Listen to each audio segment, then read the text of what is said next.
Hyderabad ministers quarters దగ్గర పరిస్థితి ఉద్రిక్తంగా ఉంది. నియామక పత్రాలు ఇవ్వాలని వీఆర్ఏలు నిరసన వ్యక్తం చేస్తున్నారు. మంత్రి పొంగులెట్టి పట్టించుకోవాలని నినాదాలు చేస్తున్నారు. 3797 మంది వీఆర్ఏలను ఉద్యోగాల్లోకి తీసుకోవాలని వాళ్లు ప్రధానంగా డిమాండ్ చేస్తున్నట్లు తెలుస్తోంది. 15 నెలలుగా ఎదురు చూస్తున్నామని రాష్ట్ర ప్రభుత్వం పట్టించుకోకపోవడంపై నిరసన వ్యక్తం చేస్తున్నారు. మంత్రిని కలవడానికి అనుమతి ఇవ్వలేదంటూ రోడ్డుపై బైఠాయించారు వీఆర్ఏలు.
రేవంత్ రెడ్డి సర్కార్కు ఊహించని షాక్ తగిలింది. మినిస్టర్స్ క్వార్టర్స్ ను ముట్టడించారు వీఆర్ఏలు. 3797 మంది వీఆర్ఏలను ఉద్యోగాల్లోకి తీసుకోవాలని డిమాండ్ చేస్తూ మినిస్టర్స్ క్వార్టర్స్ ను ముట్టడించారు వీఆర్ఏలు. 15 నెలలుగా ఎదురు చూస్తున్న రాష్ట్ర ప్రభుత్వం పట్టించుకోకపోవడంపై నిరసనకు దిగారు. ఇక మంత్రిని కలవడానికి అనుమతి ఇవ్వలేదంటూ రోడ్డుపై బైఠాయించారు వీఆర్ఏలు.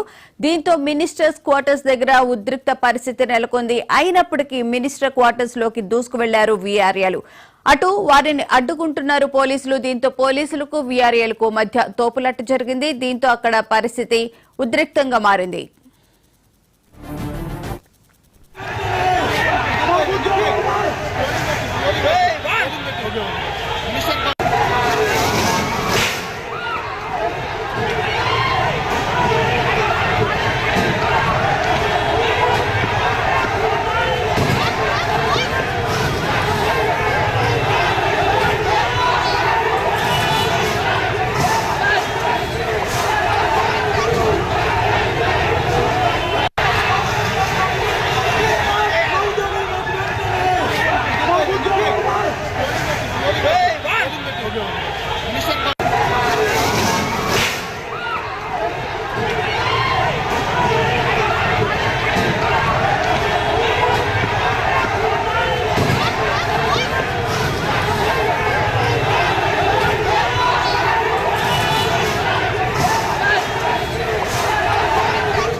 రేవంత్ రెడ్డి సర్కార్కు ఊహించని షాక్ తగిలింది. మినిస్టర్స్ క్వార్టర్స్ ను ముట్టడించారు వీఆర్ఏలు. ఇదే అంశానికి సంబంధించిన పూర్తి వివరాలను మా ప్రతినిధి రామ్ నరేష్ లైవ్ లో అందిస్తారు. రామ్ నరేష్, చెప్పండి. వీఆర్ఏలు మొత్తం 3000 మందికి పైగా అక్కడికి రావడం జరిగింది. పొంగులెట్టి శ్రీనివాస్ రెడ్డి అంశానికి స్పందించాలని చెప్పి కూడా ప్రధానంగా డిమాండ్ చేస్తూ ఉన్నారు. ప్రస్తుతం అక్కడ సిట్యుయేషన్ ఎట్లా ఉంది?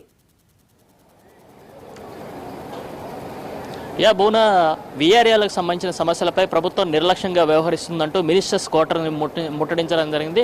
పెద్ద ఎత్తున వీఆర్ఏలు తరలి రావడంతో మొత్తంగా మినిస్టర్స్ క్వార్టర్స్ వద్ద అయితే ఉద్రిక్త వాతావరణం నెలకొందని చెప్పుకోవచ్చు. ఎందుకంటే 15 నెలలుగా తాము ఇబ్బందులు పడుతున్నాము, సమస్యల్ని ప్రభుత్వం దృష్టికి మంత్రి దృష్టికి పలుమార్లు తీసుకువచ్చినప్పటికీ కనీసం పట్టించుకోవడం లేదు అని చెప్పేసి వాళ్ళైతే ఆందోళన చేస్తున్న పరిస్థితి ఉంది. ఒక్కసారిగా అక్కడికి వచ్చిన వాళ్ళు అంటే వేలాది సంఖ్యలో వచ్చిన వీఆర్ఏల జేఏసీ ఆధ్వర్యంలో వాళ్ళంతా అక్కడికి రావడం జరిగింది. వచ్చిన వారంతా కూడా మినిస్టర్స్ క్వార్టర్స్ లోకి దూసుకు వెళ్లేందుకు ప్రయత్నించడం, అక్కడ ఉన్న బారికేడ్లను తోసుకుంటూ లోపలికి వెళ్లేందుకు ప్రయత్నించడంతో పోలీసులు వారిని అడ్డుకునే ప్రయత్నం చేశారు. ఇరు వర్గాల మధ్య తోపులాట జరిగి ఉద్రిక్త వాతావరణం అయితే నెలకొంది. మొత్తంగా చూసుకుంటే వీఆర్ఏల సమస్యల పట్ల ప్రభుత్వం నిర్లక్ష్యంగా వ్యవహరిస్తుంది. దీనిపై రేవంత్ సర్కార్ ఎన్నికల ముందు కొన్ని హామీలు ఇచ్చింది, అధికారంలోకి వచ్చాక తమను పట్టించుకోవడం లేదు. దీనిపై ఎన్నోసార్లు వినతి పత్రాలు ఇచ్చాము, మంత్రులను కలిసాము, అయినా కూడా సమస్య పరిష్కారానికి సానుకూలంగా స్పందించడం లేదు. అందుకే ఈ రోజు మినిస్టర్స్ క్వార్టర్కి ముట్టడికి పిలుపునివ్వడం జరిగిందని చెప్పారు. అయితే ప్రధానంగా ఏంటంటే 3797 మందికి సంబంధించిన ఉద్యోగాలు భర్తీ చేయాలి, వెంటనే వాళ్ళని విధుల్లోకి తీసుకోవాలి. అదేవిధంగా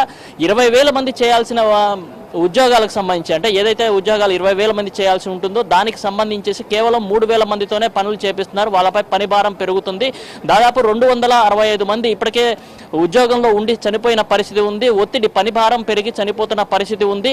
అయినప్పటికీ ప్రభుత్వం స్పందించడం లేదు. 15 నెలలుగా తాము ఎంతో ఓపికగా ప్రభుత్వానికి వినతులు మాత్రమే ఇచ్చాము, అయినా స్పందించకపోవడంతోనే ఈ రోజు ఈ ఆందోళనకు పిలుపునివ్వడం జరిగింది. ప్రధానంగా రెవెన్యూ శాఖ మంత్రి ఎవరైతే ఉన్నారో పొంగులేటి శ్రీనివాసరెడ్డిపై అయితే వీఆర్ఏల సంఘం తీవ్ర ఆగ్రహం వ్యక్తం చేస్తుంది. ఎందుకంటే ప్రధానంగా రెవెన్యూలోనే వీళ్ళంతా వీఆర్ఏలంతా పనిచేస్తారు కాబట్టి తమ సమస్యను మంత్రి దృష్టికి చాలాసార్లు తీసుకువచ్చాము, సానుకూలంగా స్పందిస్తాము, త్వరలో సమస్య పరిష్కారం అవుతుందని చెప్తూ వచ్చారు. సీఎం కూడా దీనిపై హామీ ఇచ్చారు, కానీ అమలు చేయడం లేదు. అందుకే ఈ రోజు నిరసన పిలుపునివ్వడం జరిగిందని చెప్పారు. మొత్తంగా వేలాది సంఖ్యలో వచ్చిన వీఆర్ఏలు ప్రభుత్వానికి వ్యతిరేకంగా నినాదాలు చేసుకుంటూ అక్కడ ఉన్న బారికేడ్లను తోసుకుంటూ మినిస్టర్స్ కోర్ట్స్లో దూసుకెళ్లేందుకు కొందరు ప్రయత్నించారు. అయితే ఈ సందర్భంగా ఇటు పోలీసులకు అదేవిధంగా వీఆర్ఏల మధ్య అయితే తోపులాట జరిగి ఉద్రిక్త వాతావరణం కొనసాగింది. కొంతమంది వీఆర్ఏలు ఆ బారికేడ్లను తోసుకుంటూ లోపలికి మినిస్టర్స్ కోర్ట్స్ ఏదైతే మెయిన్ ఎంట్రన్స్ ఉందో అక్కడ వరకు కూడా వెళ్లే ప్రయత్నం అయితే చేశారు. వాళ్ళని బలవంతంగా పోలీసులు అదుపులోకి తీసుకొని పోలీస్ స్టేషన్కి తరలించిన పరిస్థితి అయితే ఉంది. మొత్తంగా ప్రస్తుతానికైతే అక్కడ ఇంకా ఆందోళన కొనసాగుతున్న పరిస్థితి ఉంది. ఎందుకంటే ఇక్కడ సమస్య చాలా నెలల నుంచి కొనసాగుతూ ఉంది. గత ప్రభుత్వం తమను పూర్తిగా నిర్లక్ష్యం చేసి పూర్తిగా తమ విధుల నుంచి ఏదైతే వీఆర్ఏ విధులు ఉన్నాయో ఆ వ్యవస్థ మొత్తాన్ని కూడా రద్దు చేసింది. అయితే రేవంత్ సర్కార్ వచ్చిన తర్వాత తమను అన్నింటిలో సర్దుబాటు చేసుకుంటూ వచ్చామని చెప్పేసి అన్నారు. కాకపోతే 3797 మందికి సంబంధించి ఉద్యోగాలకు సంబంధించి ఎలాంటి నిర్ణయం తీసుకోలేదు. ఉన్నవారిపై పని భారం పడుతుంది. చాలా మంది అంటే దాదాపు 265 మంది చనిపోయినా కూడా పట్టించుకోవడం లేదు. కాబట్టి ప్రభుత్వ నిర్లక్ష్యానికి వ్యతిరేకంగా తాము ఈ ఆందోళన చేస్తున్నామని చెప్పేసి వీఆర్ఏలు చెప్తున్న పరిస్థితి ఉంది. బోనా right, thank you Ram Naresh.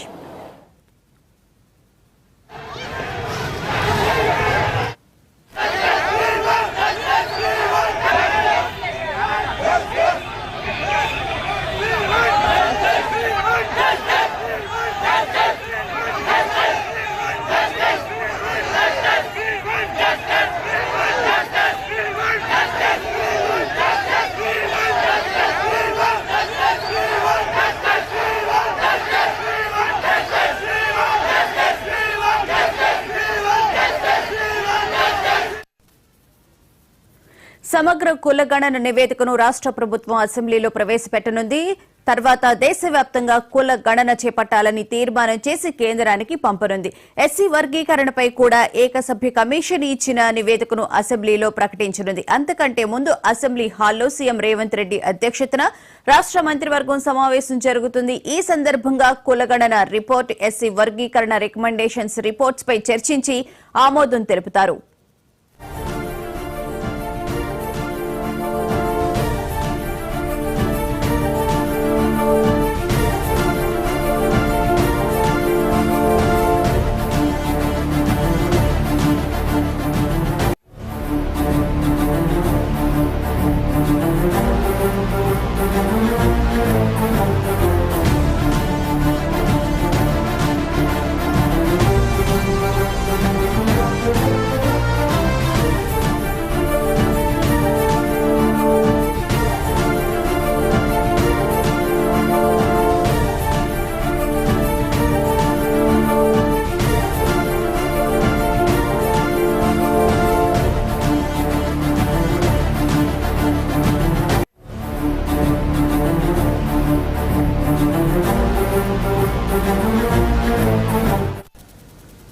11 గంటలకు ప్రత్యేక అసెంబ్లీ సమావేశం మొదలవుతుంది. ఇందులో సమగ్ర కులగణన చేపట్టిన విధానం, సేకరించిన వివరాలపై సీఎం రేవంత్ రెడ్డి ప్రకటన చేస్తారు. అనంతరం సభలో కులగణన పూర్తి నివేదికను ప్రవేశపెట్టి చర్చించే అవకాశం ఉంటుంది. తెలంగాణలో చేపట్టిన కులగణనను దేశవ్యాప్తంగా చేపట్టాలని అసెంబ్లీలో తీర్మానం చేసి ఈ తీర్మానం కాపీని కేంద్ర ప్రభుత్వానికి పంపుతారు. ఇదే అంశానికి సంబంధించిన పూర్తి వివరాలను మా ప్రతినిధి రామ్ నరేష్ అందిస్తారు. రామ్ నరేష్, చెప్పండి, కులగణనకు సంబంధించి ఈ రోజు ప్రత్యేకంగా అసెంబ్లీ కూడా సమావేశం అవుతుంది. దీనికి సంబంధించిన పూర్తి రిపోర్ట్ను కేంద్రానికి కూడా పంపిస్తామని చెప్పనంటున్నారు. డీటెయిల్స్ ఏంటి? బూనా, కులగణన అదేవిధంగా ఎస్సీ వర్గీకరణకు సంబంధించేసి అసెంబ్లీకి సంబంధించి ఇప్పుడు కేబినెట్ సమావేశం అయితే జరుగుతుంది. మరికొద్దిసేపట్లో ఈ కేబినెట్ సమావేశం అయితే ప్రారంభమవుతుంది. ప్రధానంగా ఏంటంటే కులగణన, సమగ్ర కులగణన అనేది తెలంగాణ ప్రభుత్వం చేపట్టింది. ప్లానింగ్ డిపార్ట్మెంట్ ద్వారా ఈ సమగ్ర కులగణన చేపట్టడం జరిగింది. 50 రోజుల పాటు నిర్వహించిన ఈ కులగణనకు సంబంధించేసి ప్రజలకు సంబంధించిన ఆర్థిక, సామాజిక, ఉపాధి అంశాలకు సంబంధించి అన్ని వివరాలను సేకరించడం జరిగింది. ఆ వివరాలన్నింటిని కూడా సబ్ కమిటీ, ఏదైతే రాష్ట్ర ప్రభుత్వం ఏర్పాటు చేసిన సబ్ కమిటీ ఉందో ఆ సబ్ కమిటీకి అందజేయడం జరిగింది. ఉత్తమ్ కుమార్ చైర్మన్ గా ఈ సబ్ కమిటీ ఉంది. అదేవిధంగా దామోదర్ రాజనరసింహ, పొన్నం ప్రభాకర్, మంత్రి సీతక్క, అదేవిధంగా ఎంపీ మల్లు రవి, వీళ్ళందరూ సభ్యులుగా ఉన్నారు. వీళ్ళకి ఈ మొన్న నివేదిక ఇవ్వడం జరిగింది. ఏదైతే కులగణనకు సంబంధించిన నివేదికను సందీప్ సుల్తానే ఈ కమిటీకి ఇవ్వడం జరిగింది. దీని ప్రకారం అంటే రాష్ట్రంలో కులగణన చేపట్టిన తర్వాత బీసీల సంఖ్య వచ్చేసి 46.25% ప్రస్తుతం ప్రభుత్వం లెక్కలు చెప్తున్న పరిస్థితి అయితే ఉంది.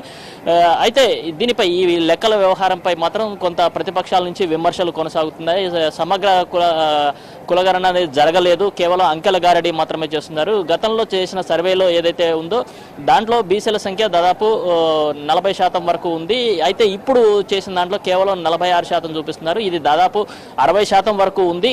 జనాభా అంటే ఏటా జనాభా పెరుగుతుంది, కానీ ఇక్కడ లెక్కల్లో మాత్రం జనాభా తగ్గినట్టుగా చూపిస్తున్నారు. ఇది కరెక్ట్ కాదని ప్రతిపక్షాలు విమర్శిస్తున్నాయి. అయితే కేబినెట్ సబ్ కమిటీకి వచ్చిన నివేదికను ప్రస్తుతం ఏదైతే కేబినెట్ మీటింగ్ జరుగుతుందో ఆ మీటింగ్లో ఈ నివేదికపై చర్చ జరుగుతుంది. అదేవిధంగా ఎస్సీ వర్గీకరణకు సంబంధించి ఏక కమిషన్ ఇచ్చిన నివేదిక ఏదైతే ఉందో ఆ నివేదికపై కూడా ప్రస్తుతం కేబినెట్ సమావేశంలో చర్చిస్తారు. చర్చించిన తర్వాత అసెంబ్లీలో దీనిపై తీర్మానాన్ని ప్రవేశపెడతారు. అసెంబ్లీలో ఇటు కులగణనకు సంబంధించి అదేవిధంగా ఎస్సీ వర్గీకరణకు సంబంధించి 2 అంశాలకు సంబంధించేసి కేబినెట్లో అసెంబ్లీలో ప్రవేశపెట్టేసి దీనిపై అన్ని పక్షాలకు సంబంధించి ఇటు ప్రతిపక్షాలు అదేవిధంగా ప్రభుత్వానికి సంబంధించిన అన్ని వర్గాల నుంచి దీనిపై అభిప్రాయ సేకరణ జరుగుతుంది. ఆ తర్వాత దీనిపై తీర్మానం చేసి కేంద్రానికి పంపించే అవకాశం ఉంది.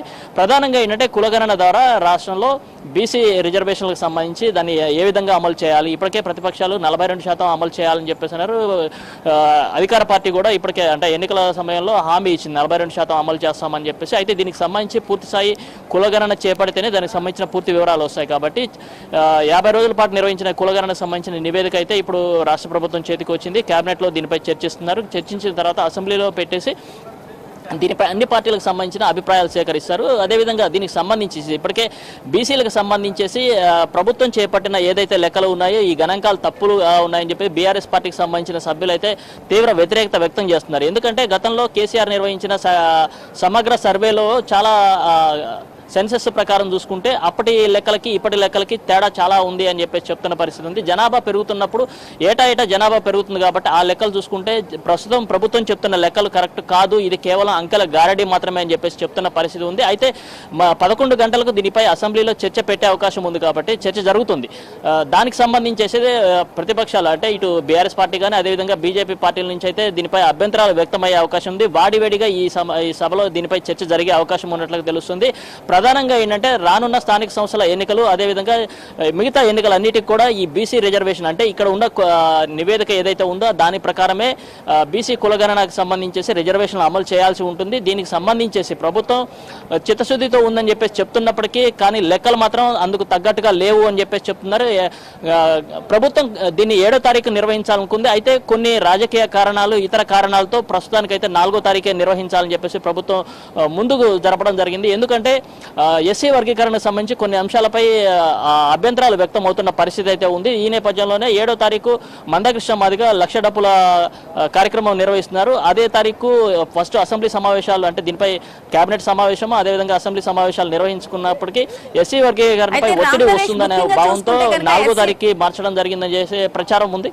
యా, ఎస్సీ వర్గీకరణకు చూసుకుంటే కనుక ఇట్లా గతంలో 4 గ్రూపులుగా ఉండేవి, ఇప్పుడు 3 మాత్రమే ఇవ్వడం జరిగింది. కమిషన్ కూడా నివేదిక ఇవ్వడంలో ముఖ్యంగా షమీం అఖ్తర్ ఈ నివేదిక ఇచ్చారు కదా, సో దీని ప్రకారమే ఎస్సీ వర్గీకరణ మళ్ళీ చేసే అవకాశం ఉంటుందా?